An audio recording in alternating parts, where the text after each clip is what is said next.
মাসে সামনে আসছে একটা একাদশী, বিশেষ একাদশী, বলা হয় মোক্ষদা একাদশী। নামটাই হচ্ছে মোক্ষদা, যা করলে মোক্ষ ফল প্রাপ্তি হয়। এই মোক্ষদা একাদশী সর্বপ্রথম যিনি করেছিলেন তার নাম কি ছিল? চম্পকনগরে এক রাজা ছিল, যার নাম ছিল রাজা বৈখানস। এই রাজা বৈখানস এত ধার্মিক রাজা বাবা, এত ধর্মপরায়ণ, সবসময় ঈশ্বরের ভজনা করেন, এবং রাজ্যের যারা প্রজা, সেই প্রজাদেরকে নিজের সন্তানের মতো, নিজের ছেলের মতো তিনি ভালোবাসতেন। আর খুব অল্প বয়সে তিনি তার বাবাকে হারিয়েছেন, তো তার পিতাকে হারিয়েছেন, যার জন্য কোনো বৃদ্ধা মানুষ দেখলেই তিনি কিন্তু বাবার মতো তাকে স্নেহ করতেন, ভালোবাসতেন, শ্রদ্ধা করতেন। তো এই রাজা বৈখানস মানে তুলনা হয় না, এত গুণী রাজা ছিল। একদিন রাত্রিবেলায় শয়নে আছে, ঘুমিয়ে আছে, হঠাৎ কিন্তু সে স্বপ্ন দেখছে। কি স্বপ্ন? না, তার মৃত পিতা, যে বহুদিনের আগে, বহু বছর আগে যে বাবাকে হারিয়েছে, অল্প বয়সে যে বাবাকে হারিয়েছে, সেই বাবা কিন্তু তাকে স্বপ্ন দিচ্ছে। স্বপ্ন দিয়ে বলছে, পুত্র, তুমি এত ধার্মিক, যার জন্য তোমার মতো সন্তান পেয়ে আমার জীবন তো ধন্য হলো, কিন্তু তুমি আমাকে রক্ষা করো। কেন না, আমি নরক যন্ত্রণায় ভোগ করছি। আমি কোনো না কোনো পাপ করেছিলাম, যার জন্য আমি নরকে ভুগছি, এখনো পর্যন্ত নরক যন্ত্রণা ভোগ করতে হচ্ছে।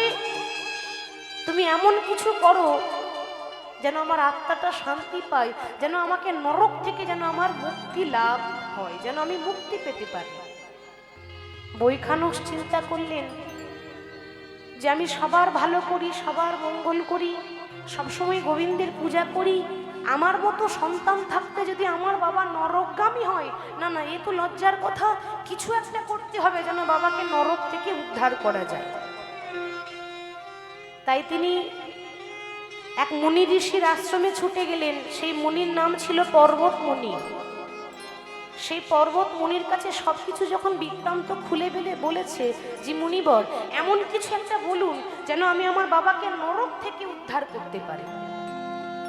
তা সেই পর্বত মুনি বলেছিলেন যে, মহারাজ, তোমার বাবা কিন্তু কোনো পাপের বশত, কোনো না কোনো পাপ ছিল, যার জন্য সে নরকে গেছে।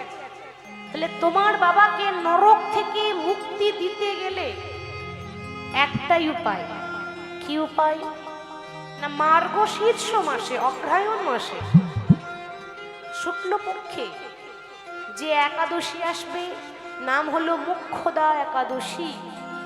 এই একাদশী যদি ভক্তি নিষ্ঠা সহকারে পালন করতে পারো, তোমার পিতা নরক থেকে মুক্তি পাবে।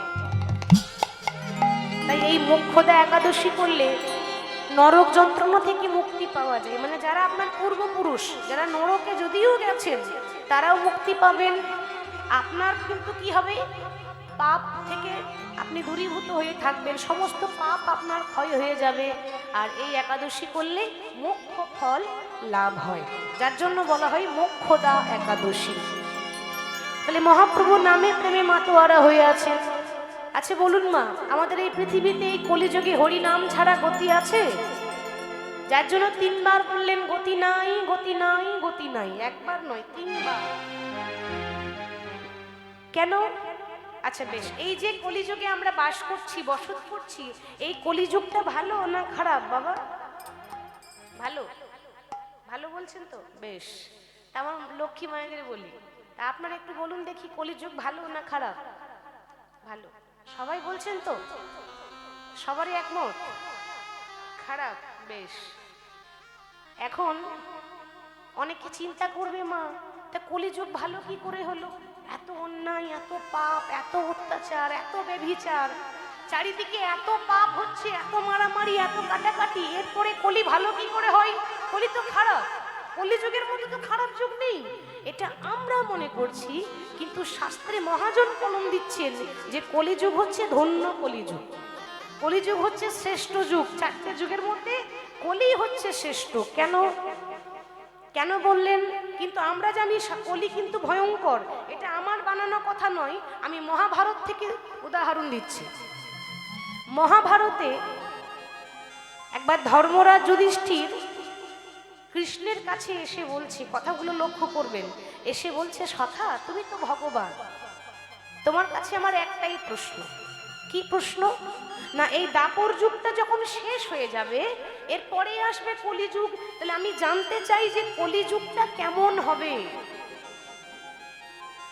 ভগবান চিন্তা করলেন যে কলিযুগ কেমন হবে এই মুখে বলার থেকে একটু নিজের চোখে দেখাটা বেশি ভালো, মানে দেখিয়ে দেওয়াটা বেশি ভালো হবে। তা ভগবান বললেন, যুধিষ্ঠির দেখো, এখন কিন্তু তোমার প্রশ্নের উত্তর দেওয়ার সময় আমার নেই। এক কাজ করো, কালকে সকালবেলায় 5 ভাই আমার কাছে এসো, কিন্তু শর্ত হলো এই 5 ভাই কিন্তু একসঙ্গে আসবে না। 5 ভাই কিন্তু আলাদা আলাদা রাস্তায় আসবে, 5 রকম রাস্তায়, কেউ যেন কারোর সঙ্গে দেখা না হয়। তোমরা 5 ভাই সকালবেলায় এসো, তোমাদের যার যা প্রশ্ন আছে আমি সকালবেলায় উত্তর দিয়ে দেব। পরের দিন প্রভাত হলো, সকাল হলো, পঞ্চপাণ্ডব যুধিষ্ঠির, ভীম, অর্জুন, নকুল, সহদেব 5 ভাই বাবা এখন 5 রকম পথ দিয়ে হেঁটে যাচ্ছে। কারোর সঙ্গে কারো দেখা হবে না, একা একা যেতে হবে, এটাই ভগবানের শর্ত। এখন মায়েরা, যখন যুধিষ্ঠির যাচ্ছে না, তো সে তো একা একা যাচ্ছে, হঠাৎ যুধিষ্ঠির দেখছে কি না, পথে যেতে যেতে সামনেই কিন্তু একটা হাতি বিচরণ করছে, মানে হাতিটা ঘুরছে। কিন্তু আশ্চর্যের কথা, যা কোনোদিন দেখিনি তা দেখলাম। কি না, একটা হাতির 2টো সুর। কি গো মায়েরা, দেখেছেন একটা হাতি 2টো সুর হয়? চিন্তা করছি অনেক হাতি দেখেছি, তবে এরকম তো হাতি দেখি। একটা হাতি 2টো সুর কি করে সম্ভব? না, আজকেই গিয়ে কৃষ্ণকে বলবো। এখন ওইদিকে ভীম দেখছে কি, ভীম দেখতে পেল সামনে একটা নদী, আর নদীতে একটা মৃতদেহ, মানে মরা মানুষ ভাসতে ভাসতে আসছে। অনেক সময় হয় না যে মৃতদেহ নদীতে ভাসিয়ে দেয়, যার কোনো ঠিকানাই থাকে না। একটা মরা মানুষ ভাসতে ভাসতে আসছে, আর ওই মরাটার ওপরে, মৃতদেহের ওপরে একটা পাখি বসে আছে মা। সেই পাখিটার ডানায় কিন্তু কৃষ্ণ কৃষ্ণ নাম, মুখেও বলছে কৃষ্ণ নাম। কিন্তু ভীমের আশ্চর্য লাগলো যে যার ডানায় কৃষ্ণ নাম, সে নোংরা জায়গায় বসে আছে কেন, তাই না? সে একটা মরার উপর বসে ভাসছে, এ কেমন দৃশ্য? না, আজকে গিয়ে কৃষ্ণকে প্রশ্ন করব। 3 নাম্বার, অর্জুন কি দেখলো? অর্জুন দেখছে একটা গাভী, মানে গোমাতা, একটা গাভীর একটা বাছুরি প্রসব করেছে মা। এখন বাছুরি প্রসব করার পর গাভী কিন্তু বাছুরিকে খুব আদর করছে, মানে খুব যত্ন করছে। দেখবেন গাভী মাতা বাছুরি প্রসব করলে বাছুরির গাটা চাটে, তাই না? আদর করে, চেটে চেটে আদর করে।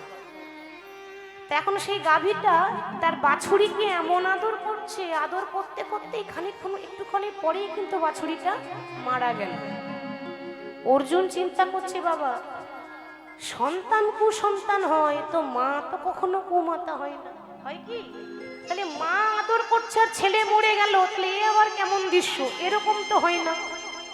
আজকে গিয়ে কৃষ্ণকে জিজ্ঞাসা করব, সব মনে মনে ভাবছে।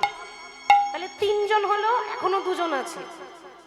এখন নকুল দেখছে কি, একটা জায়গায় পরপর 6টি কুয়ো, 6টি কুয়োর মধ্যে 4টি কুয়োতে জল রয়েছে, মানে একেবারে জল ভর্তি, আর 2টো কুয়ো কিন্তু ফাঁকা, জল নেই।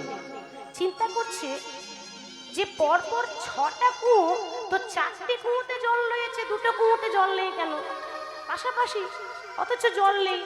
এটা গিয়ে জিজ্ঞাসা করব।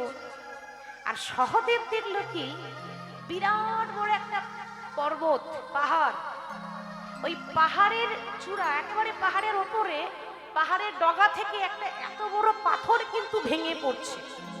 এখন ভেঙে যখন গড়িয়ে গড়িয়ে পড়ছে, বড় বড় গাছ আটকাতে পারলো না, সামান্য একটা ঘাসের ডগায় এসে পাথরটা আটকে গেল। এটা কি করে হয় বাবা? এত বড় পাথর যে গাছে আটকাতে পারলো না, তাকে ঘাসে আটকে গেল কেন? কি করে হয়? হয় কি, একটা ছোট্ট ঘাস এত বড় পাথরটাকে আটকাতে পারবে? কিন্তু ঘাসের ডগায় এসে লেগে গেল। তাহলে এই প্রশ্ন কেমন প্রশ্ন? আজকে গিয়ে কৃষ্ণকে জিজ্ঞাসা করব। বড় আনন্দেতে কৃষ্ণের কাছে ছুটে গেল প্রশ্নের উত্তর পাওয়ার জন্য। যেই না কৃষ্ণের কাছে গিয়ে দাঁড়িয়েছে, কৃষ্ণ বলছে কি গো তাহলে বলো তোমরা কে কেমন আছো? পঞ্চপাণ্ডব বলছে সখা কেমন আছি পরে জিজ্ঞাসা করবে, আগে আমাদের উত্তরখানি দাও। কিসের উত্তর? আমরা 5 ভাই 5টা রাস্তাতে এসেছি আর 5 রকম দৃশ্য দেখেছি, এখন আমাদের প্রশ্নের উত্তর দিতে হবে। বেশ, তাহলে একে একে বলো। বলো যুধিষ্ঠির তোমার কি প্রশ্ন? না আমার প্রশ্ন একটা হাতি দুটো সুর কেন, এরকম তো হয় না। ভগবান বললেন যুধিষ্ঠির তুমি যে হাতিটাকে দেখলে না, ওটা তোমাকে দেখিয়ে বুঝিয়ে দিলে ওটা হাতি নয়, ওটা হচ্ছে ঘোর কলি। যে হাতির রূপে তোমাকে দেখা দিয়েছিল, ঘোর কলিযুগে ওই হাতির মতো একটা মানুষের দুটো মুখ হবে। সত্যি তো? বলবেন কেন? এ তো কলি চলছে, এখনো ঘোর কলি আসেনি। ঘোর কলি যখন হবে না বাবা, তখন আমাদের প্রত্যেকটা মানুষের দুটো মুখ, মানে কি বলবে এক আর ভাববে এক। এটাই বাস্তব কথা। স্ত্রী যদি স্বামীকে চিনতে চায় তাহলে স্বামীরও দেখতে পাবেন দুটো মুখ, আর স্বামী যদি স্ত্রীকে চিনতে চায় তাহলে সেও দেখতে পাবে আমার স্ত্রীরও কিন্তু দুটো মুখ। আপনার স্বামী আপনার হাতে ধরে বলবে আমি সারা জীবন তোমার হাতে ধরে আছি, সারা জীবন তোমার পাশে থাকবো, কিন্তু বলছে বটে সে আপনার নয়, সে কিন্তু অন্যদিকে মন আছে। শুধু তাই নয়, ভগবান এটা ব্যাখ্যা করে যুধিষ্ঠিরকে বোঝাচ্ছে, কেউ হয়তো আপনার হাতে ধরে বলল যে সারা জীবন আমি তোমার পাশে থাকবো, তুমি আমার প্রিয়জন, কিন্তু ভুলে যাবেন না আপনি তার প্রিয়জন নন, আপনি তার প্রয়োজন। আবার অনেকে দেখবেন প্রশংসা করে নিজের স্ত্রী, অনেক স্বামী তো প্রশংসা করে, আহা তুমি যা সুন্দর না, একেবারে শ্রীদেবীর মতো দেখতে, মনে মনে ভাবছে তোমার থেকে ওই পাড়ার পদ্মা অনেক ভালো। কি গো, তাই না? এটা হবে, কিন্তু এখন কি দেখছেন, এখন ঘোর কলি আসুক, এ দৃশ্যও দেখা যাবে কলি কলিতে। তাহলে হাতির মতো একটা মানুষের দুটো মুখ থাকবে, মানে মনে মনে বলবে এক আর মনের ভেতরে চলবে এক। ওটা হচ্ছে ঘোর কলি, তোমাকে এসে দেখিয়ে দিল যে কতটা পাপ হতে চলেছে। আচ্ছা তা না হয় মানলাম। এখন ভীমের প্রশ্ন হচ্ছে যে ওই যে পাখির ডানায় কৃষ্ণ নাম লেখা, সেই মরা মানুষের ওপর বসে আছে কেন? সে নোংরা জায়গায় বসে আছে কেন? ভগবান বললেন ভীম ওটা তোমাকে বুঝিয়ে দিলাম যে খুব সাবধান, যখন ঘোর কলি আসবে তখন এমন কিছু মানুষ পাবে যাদের গলায় তুলসীর মালা থাকবে, যাদের কণ্ঠে তিলক থাকবে, কিন্তু সবার কথা বলছে না, এমন কিছু মানুষ থাকবে যে তারা আবরণে বৈষ্ণব হবে কিন্তু আচরণে বৈষ্ণব। আমাদেরকে দেখছেন তো, আমরা বাইরেরটা সাজিয়ে এসেছি, ভেতরটা সাজাতে পারি না। আমরা আবরণে বৈষ্ণব, আমরা আচরণে বৈষ্ণব নয়, কর্মটা করতে পারিনি, শুধুমাত্র সাজ পরে এসেছি। তাহলে যারা চিনতে পারবে তারা ঠকবে না, আর যদি চিনতে পেরে যান তাহলে, যদি চিনতে না পারেন তাহলে কিন্তু ঠকতে হবে, মানে সাবধান হয়ে যেতে হবে। অতএব সাধু গুরু যারা গুরুকরণ করবেন তারা গুরু করবেন যেচে, কারণ শিষ্য মিলে লাখে লাখে তো গুরু মিলে এক, যাচাই করে যেচে সেদে সদ্গুরুর আশ্রয় নিতে হবে। আচ্ছা অর্জুনের প্রশ্ন, এবার প্রশ্ন হলো যে গাভী তার বাছুরি হয়েছে, তা বাছুরিকে এমন আদর করছে কিছুক্ষণ পরেই বাছুরি মারা গেল, তো মা আদর করলে কি ছেলে মারা যায়? তাহলে এ কেমন দৃশ্য? ভগবান বললেন সখা গো, কথাতে আছে মাটি যদি ভালো হয় কি ফসলও ভালো হবে। মাটি মানে এই মাটি নয়, আমাদের মতো নারীদেরকে আঙ্গুল দেখিয়ে বলছে মাটি যদি ভালো হয় তাহলে সন্তানই তো ভালো হবে। তাহলে মা কি খারাপ হয়? বলে না, মা তো খারাপ হয় না। তাহলে সেই মা কি করে খারাপ হয়ে গেল? এমন আদর করতে গেল বাছুরি মরে গেল, তাহলে এ আবার কেমন মা?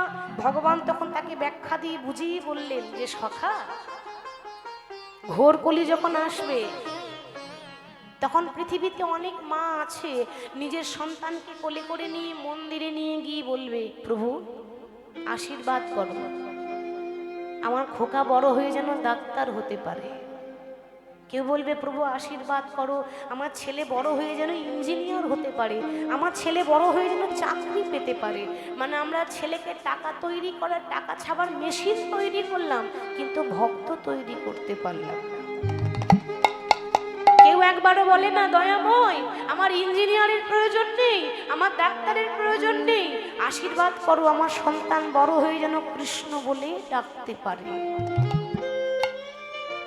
ভক্ত তৈরি করতে পারলাম না, যার জন্য কি হয়, যার জন্য এখনো অনেক হচ্ছে, এরপর হতে বাকি আছে। ছেলে বড় তো হবে, টাকা রোজগার তো করবে, চাকরি তো পাবে, কিন্তু আপনার ঠিকানা হবে বৃদ্ধাশ্রম। কি গো, হবে না? হরি বল। এটা ঘোর কলিতে ভগবান বলছেন যে এটা ঘটবে। যার জন্য এটা কি করলো না, আমরা নিজের সন্তানের উল্টো পথে নিয়ে গেলাম, সৎ পথে আনতে পারলাম না। এবার নকুলের প্রশ্ন যে একটা জায়গায় 6টা কুয়ো, 4টে কুয়োতে জল আছে, 2টো কুয়োতে জল নেই কেন, খালি জল ভর্তি নেই, 2টো কুয়ো খালি কেন? বলছে এর অর্থ হচ্ছে কলিযুগে মানুষের টাকা হবে, গাড়ি হবে, বাড়ি হবে, সব হবে, ধন দৌলত সব হবে, কিন্তু 2টো জায়গায় ফাঁকা হয়ে থাকবে। এক হলো পিতামাতার প্রতি শ্রদ্ধা ভক্তি, আর এক হলো সাধুগুরু বৈষ্ণবের প্রতি ভক্তি, সেটা কিন্তু থাকবে না। পিতামাতার প্রতি কি হবে, মানে দুবেলা দুমুঠো খেতে দেব, কিন্তু সে ভক্তিটা থাকবে না, গুরুজনের প্রতি সে ভক্তি থাকবে না।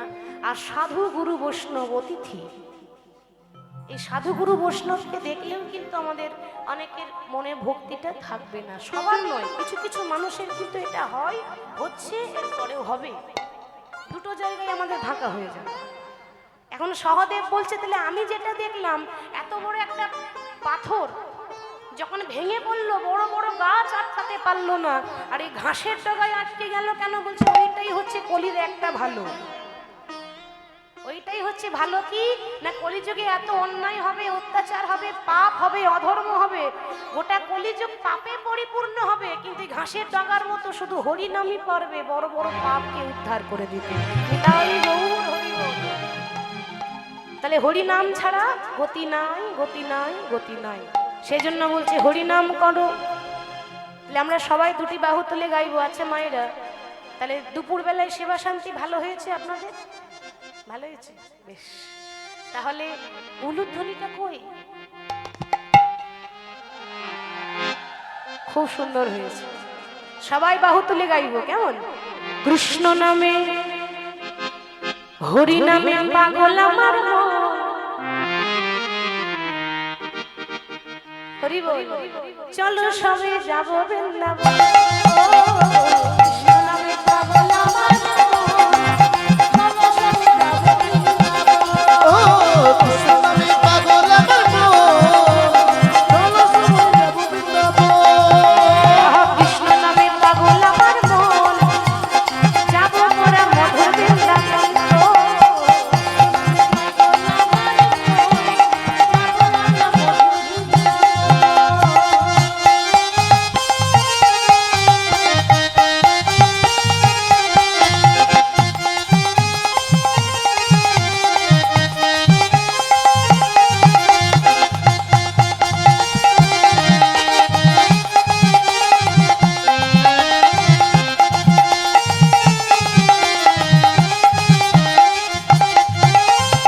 যেই নামে সেই কৃষ্ণ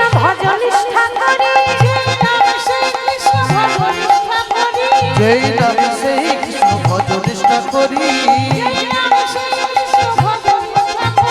নামের সহিত আছে আপন শিহরে।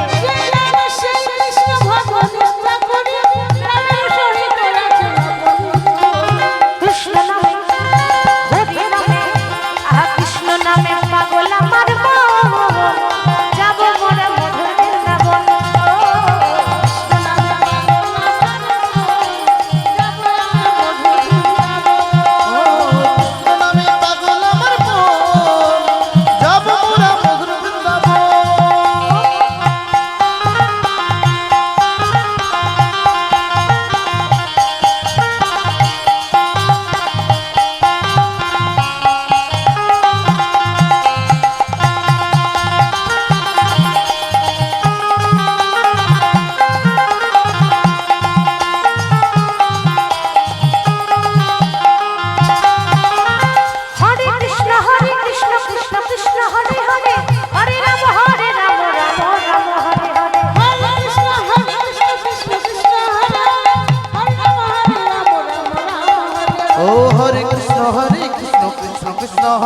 হরে হরে রাম হরে রাম রাম হরে হরে।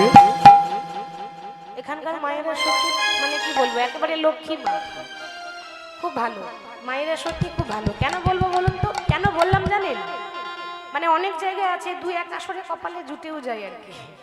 যদি 10 বার করে বলবো মা একটু করতালি দেন, তবে একবার করতালি দেয়। 10 বার করে হাতে পায়ে ধরে বলি ওমা একটু উলুধ্বনি করুন, তারপর একটু উলুধ্বনি করে। আর যখন করতালি দেয় তো এমন ভাবে করতালি দেয়, আহ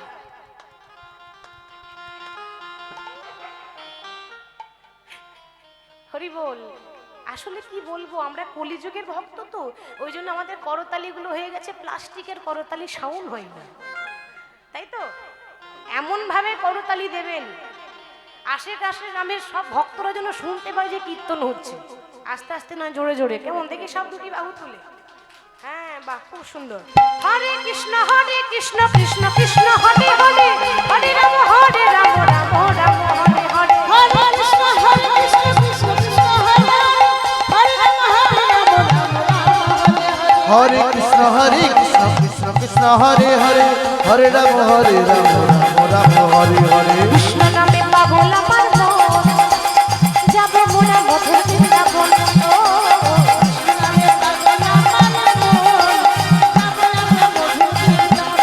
ও কৃষ্ণ নামে পাগল আমার মন, যাব মোরা মধুর বৃন্দাবন। কৃষ্ণ নামে পাগল আমার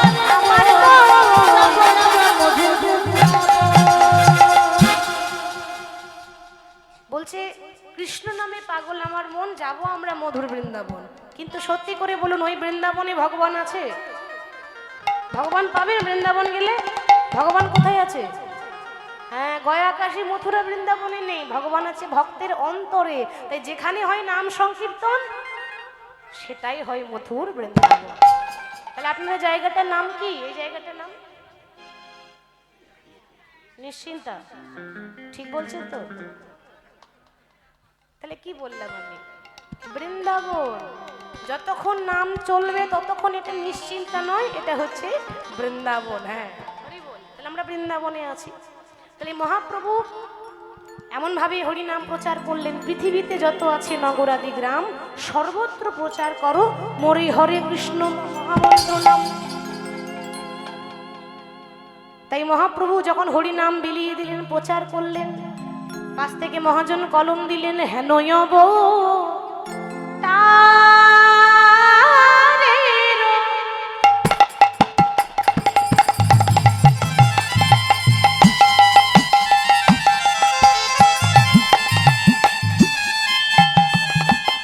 তুলনা দিতে নারী।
যবনেরও নাচে গাহি বলে হরি নাম, বলে হরি নাম। এই হেন অবতারে দাস বঞ্চিত বলরাম। এ হে রববারে দাস বঞ্চিত বলরাম। হরি বল। দাদা মনিটরের সামনে ভেতরে ফাঁকা লাগছে, বাইরে সুন্দর দিয়েছেন ভেতরে কম। জয়নিতাই, জয় গৌর, জয় রাধে। তা গৌর হরিভাবে নাম প্রচার করেছেন। আসুন এবার বিষয়ে প্রবেশ করি। কি বলেছিলাম? ভক্ত জয়দেব পদ্মাবতীর কথা। তাহলে জয়দেবের মাতা পিতার কথা জানতে হবে, কোথায় নিবাস আপনারা সকলেই জানেন, তবু ভক্তের কথা তো সারাদিন সারা রাত্রি বললেও মনে হয় যেন আর একবার শুনি, আর একবার শুনি। ভগবানের কথা এমনই হয়। তো জয়দেব গোস্বামীর পিতার নাম ছিল ভোজদেব গোস্বামী, আর মায়ের নাম ছিল বামা দেবী। বাড়ি কোথায়? বীরভূম জেলায়। বীরভূম জেলার অজয় নদীর তীরে কেন্দুবিল্ল গ্রাম। কেন্দুবিল্ল নামে গ্রাম, অজয় নদীর তীরে। কেন্দ্রবিন্দু নামে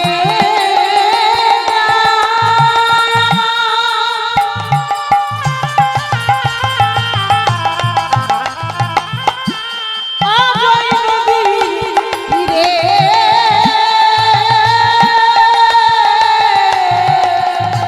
কেন্দু বিল্ল নামে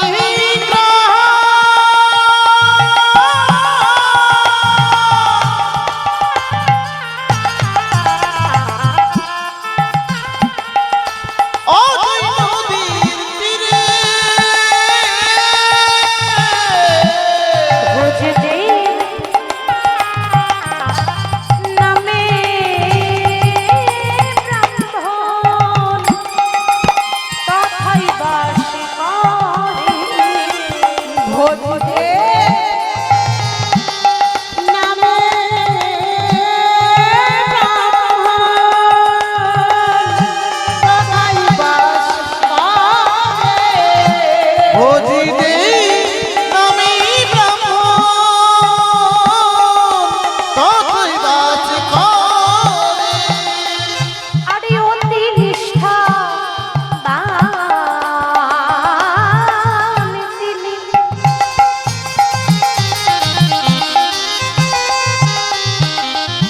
ধার্মিক ও সুজন, অতি নিষ্ঠাবান তিনি, ধর্ম পশুজন। আবার বামা দেবী পত্নী তাহার করে গৌর ভজন। বাবা দেবী পত্নী তাহার করে গৌরবজন। আর বামা দেবী পত্নী তাহার করে গৌর ভজন। আদের শয়নে গৌর স্বপনে গৌর। শয়নে গৌর স্বপনে গৌর। শয়নে গৌর স্বপনে গৌর। তারা গৌর ছাড়া আন জানে না, শয়নে গৌর স্বপনে গৌর। তারা গৌর ছাড়া আর জানে না, শয়নে গৌর স্বপনে গৌর। বামা দেবী পত্নী তাহার করে গৌর ভজন। বাবা দেবী পত্নী তাহার করে গৌরবজন। বীরভূম জেলার অজয় নদীর তীরে কেন্দুবিল্ল গ্রাম।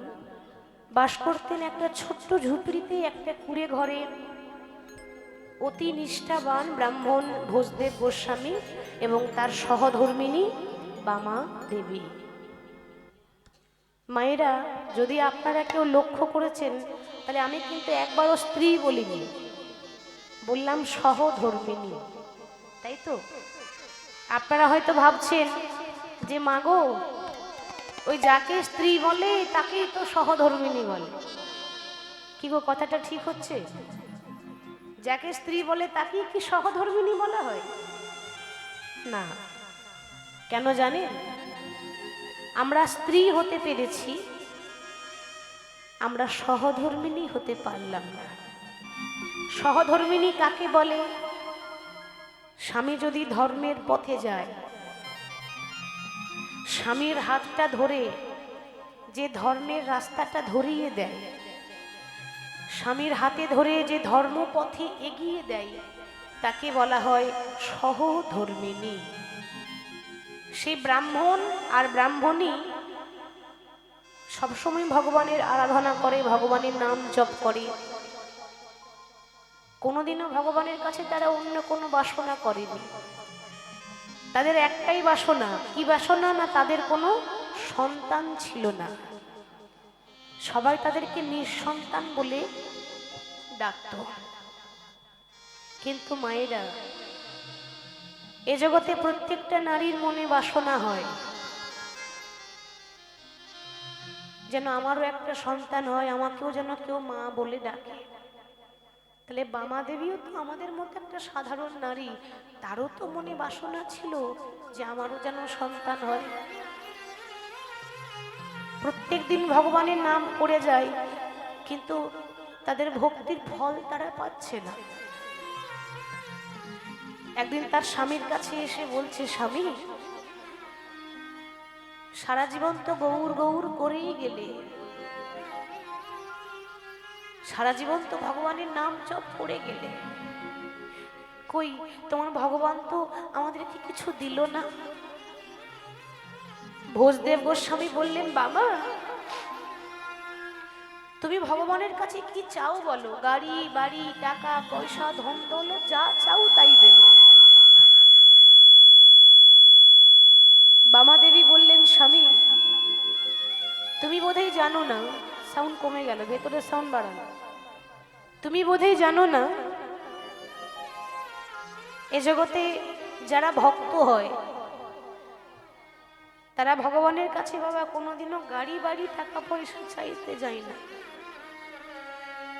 যারা প্রকৃত ভক্ত হয়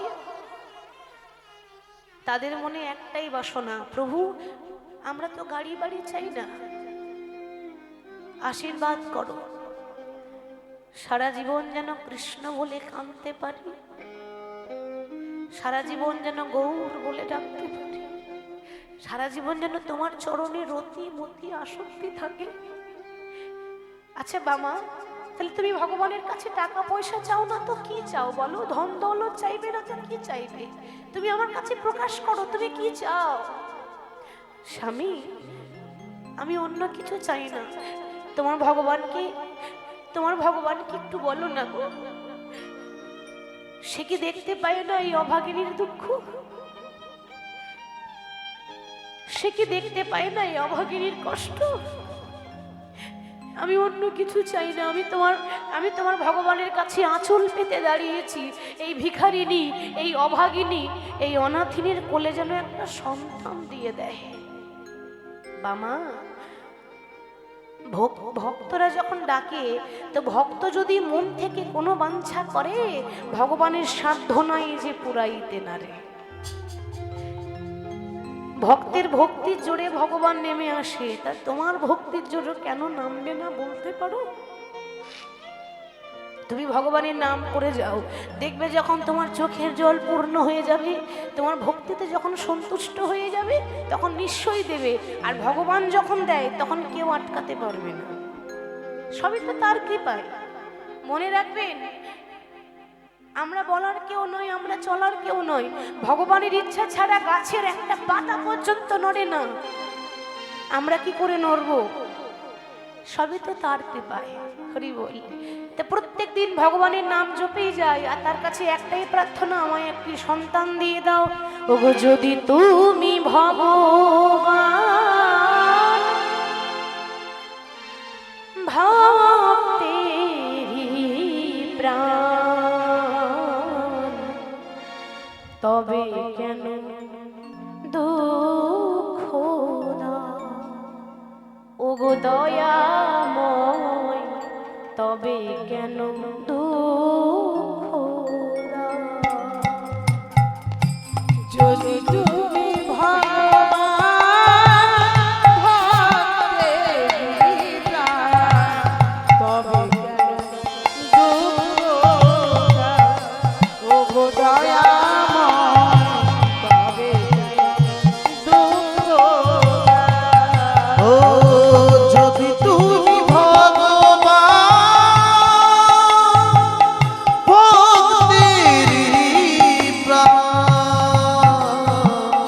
তবে কেন দুঃখ দাও ও গো দয়াময় তবে কেন দুঃখ দাও প্রভু তুমি যে কামনা তুমি যে বাসনা সকলই তোমারই দান ও গো ভগবান সকলই তোমারই দান প্রভু তুমি যে কামনা তুমি যে বাসনা সকলই তোমারই দান ওগো ভগবান তুমি ভক্তের ভগবান তুমি যে কামনা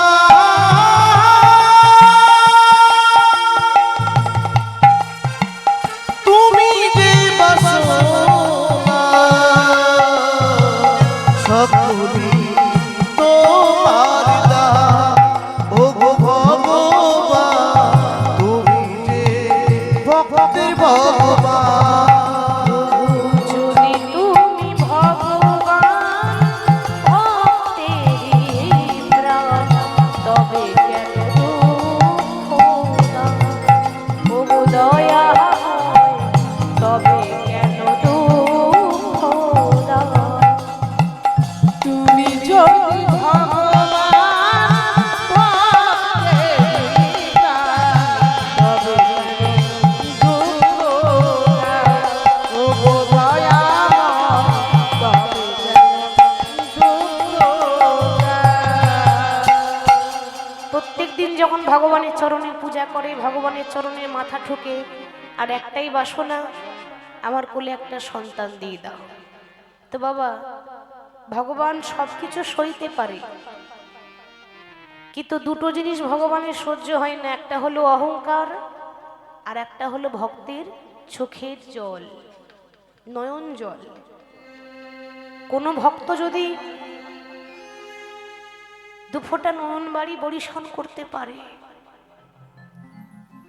ভগবান কি না এসে থাকতে পারে ভগবান না এসে থাকতে পারে না ঠিক যেমন ভাবে সেবা দিয়েছিল রামায়ণের শবরীর কথা তো জানেন বাবা যে ছিল একটা নিচু জাতের মেয়ে চণ্ডালের মেয়ে যে শবরী ভগবানকে এঁঠো কুল খাইয়েছিল আমি সেই শবরীর কথা বলছি যে ছোট থেকেই অনাথ ছিল ছোট থেকেই অনাথ সবসময় যদি কাউকে ডাকতো ভালোবাসতো একজনকে সে হলো রাম যেহেতু রামায়ণের কথা রাম রাম রাম রাম করে যায় সবরই ওই ছোটবেলা থেকে রাম রাম করতে করতে না মা এটা উদাহরণ হঠাৎ সারা জীবন কেটে গেল রাম রাম করতে করতে এত বয়স হয়ে গেল আর ভালো করে চলতে পারে না হাতে একটা লাঠি ধরে যায় মনে রাখবেন লাঠি কিন্তু সবাইকে ধরতে হবে এ জগতে কোনো বয়স্ক মানুষ কোনো বৃদ্ধা মানুষ যখন কষ্ট করে লাঠি নিয়ে যায় না বাবা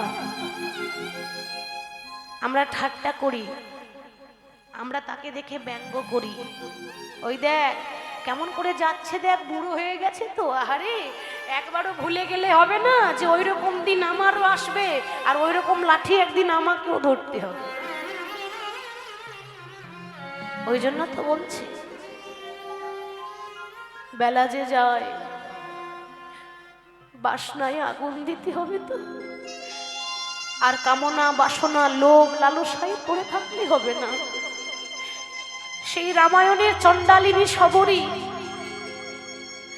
সবসময় রাম রাম করে জপ করতো প্রভু তুমি তো ভগবান তুমি তো ভক্তের ভগবান তো কোনোদিন এসে কি এই অনাথিনীকে কৃপা করবে না রাম লক্ষণ যখন শবরীর তালপাতার কুড়ে ঘরে এসেছিল না মা আহা শবরীর এত ভক্তি ভগবানকে কোথায় বসতে দেবে জায়গা খুঁজে পাচ্ছে না মনে মনে চিন্তা করছে দয়াময় এ জগতের ভক্তরা ভগবানকে বসাবার জন্য বাড়িতে সিংহাসন পেতে দেয় যেখানে ঠাকুর বসবে কিন্তু কিন্তু আমি এমন হতভাগা যে আমার ঘরে তোমাকে বসতে দেওয়ার মতো একটা সিংহাসন পর্যন্ত নেই। সিংহাসন তো দূরের কথা, একটা আসন পর্যন্ত নেই যেখানে ভগবানকে বসতে দেব। তাহলে ভগবান বসবে কোথায়? ওমা পরনে পড়েছিল একটা ছেঁড়া কাপড়, ধুলো বালি নোংরা ময়লা লেগে আছে। মনে রাখবেন, কাপড়ের মধ্যে ময়লা থাকতে পারে, মনের মধ্যে ময়লা ছিল না। কাপড়ের মধ্যে নোংরা থাকতে পারে, হৃদয়ের মধ্যে নোংরা ছিল না। হৃদয়ে তো অটুট ভক্তি ছিল। তাই ছেঁড়া কাপড়ে করে, মাটির ঘর তো, মাটির বারান্দার ধুলাগুলো ঝাড়ছে। ওই ধুলো ঝেড়ে বলছে, প্রভু আমার তো সিংহাসন নেই, তুমি দয়া করে মাটিতেই বসো। রামচন্দ্র মাটিতেই বসেছিলেন। চিন্তা করেছিলেন, বাবা দামি দামি গদিতে বসে যে আনন্দ পাওয়া যায় না, দামি দামি সিংহাসনে বসে যে সুখ পাওয়া যায় না,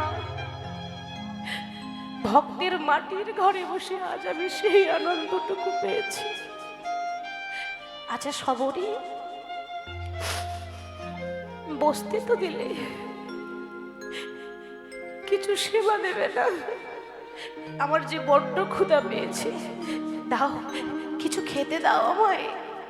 আহা, রাম পরীক্ষা করতে চাইছে, সবরীর ঘরে সেবা দেওয়ার মতো কিচ্ছুটি নেই, তাহলে কি করে আমাকে সেবা দেয় আজ আমিও পরীক্ষা করে দেখি।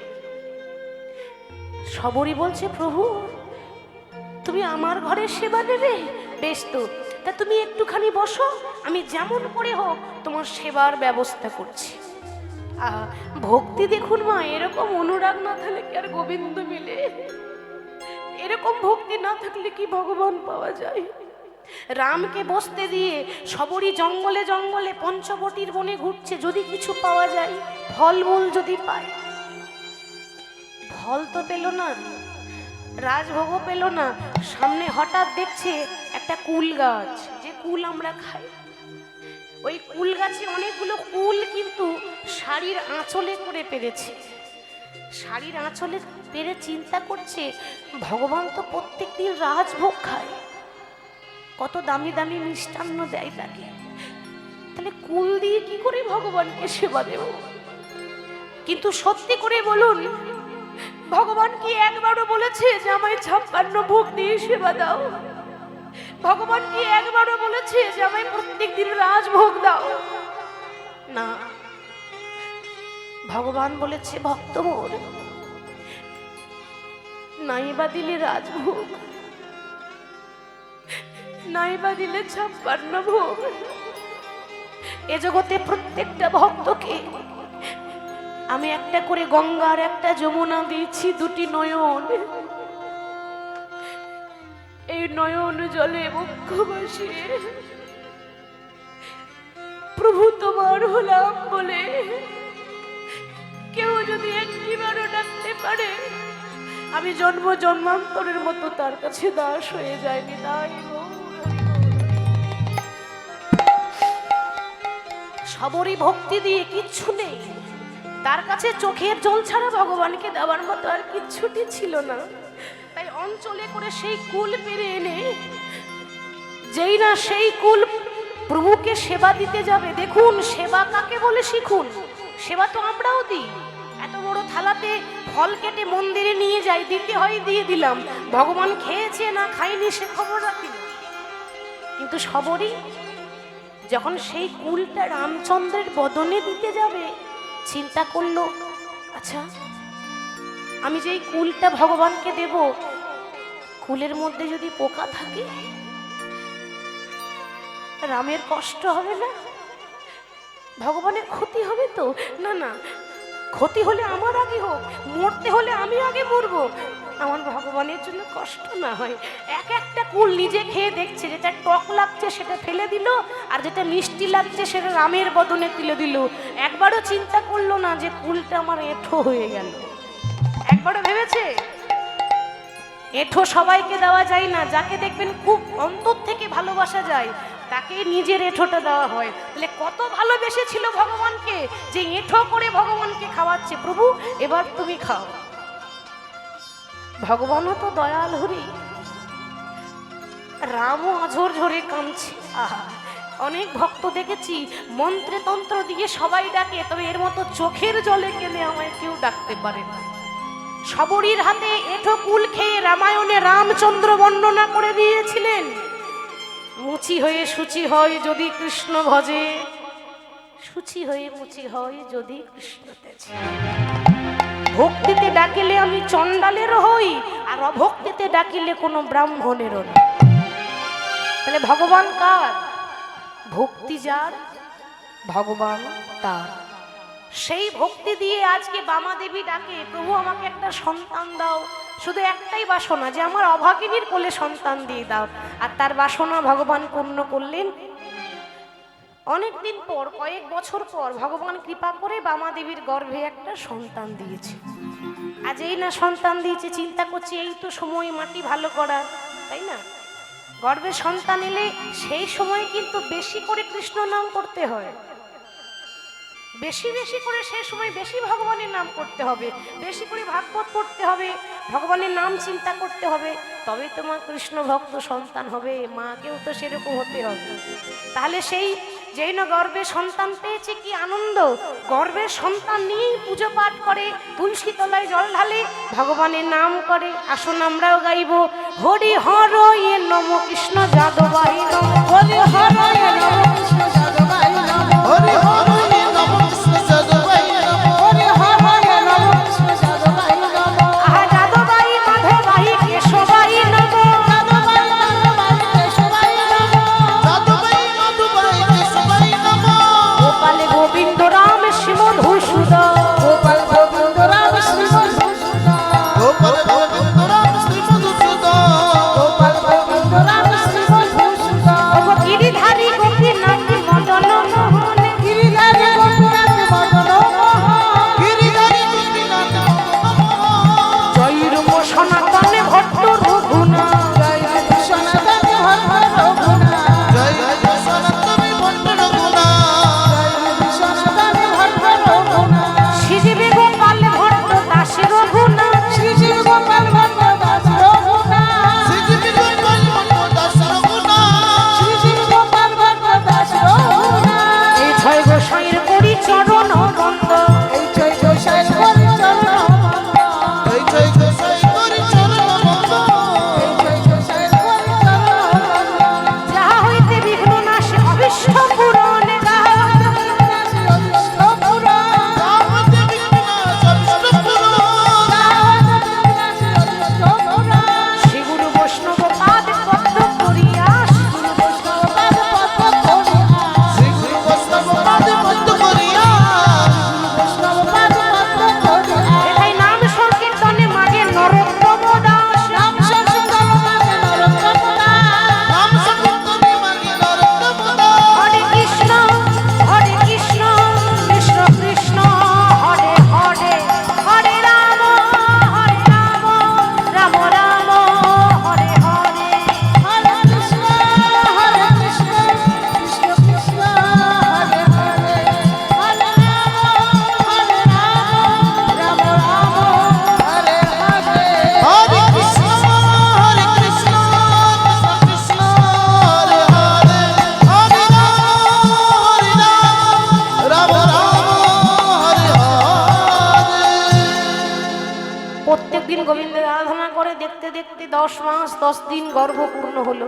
ঠিক 10 মাস 10 দিন পর তাদের ঘরে পুত্র সন্তানের জন্ম হয়েছে, ভক্তের জন্ম হয়েছে। সে তো যে সে সন্তান হবে না বাবা, তাকে গর্ভে রেখে প্রত্যেকদিন মা যদি সাধনা করে তাহলে কি সন্তান যে সে সন্তান হবে? কৃষ্ণ ভক্ত হবে। তো ঠিক তার ঘরে যখন ভগবানের কৃপায় ভক্তের জন্ম হলো, সভাটি কেমন? শুভ দিনে শুভক্ষণে জন্মিল তনয়, শুভ দিনে শুভ করে জন্মিল তনয়, শুভ দিনে শুভক্ষণে জন্মিল তনয়,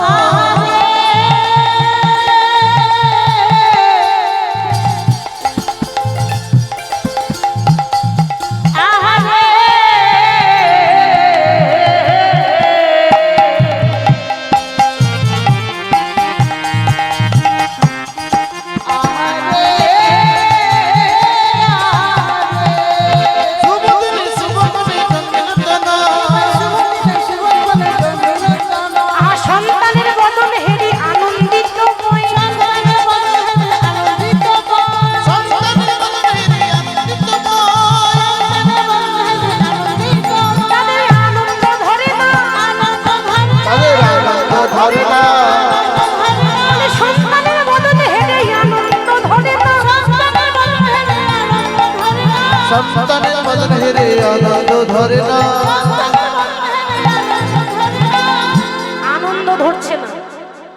ভক্তের জন্ম হয়েছে, আনন্দ হবারই কথা। এতদিন পর সন্তান হয়েছে, তারপর ছেলে হয়েছে, আনন্দ হবে না? হরি বল। তাহলে মায়েরা, তখনকার আনন্দ আর এখনকার আনন্দ অনেক তফাৎ আছে। বলবেন কেন?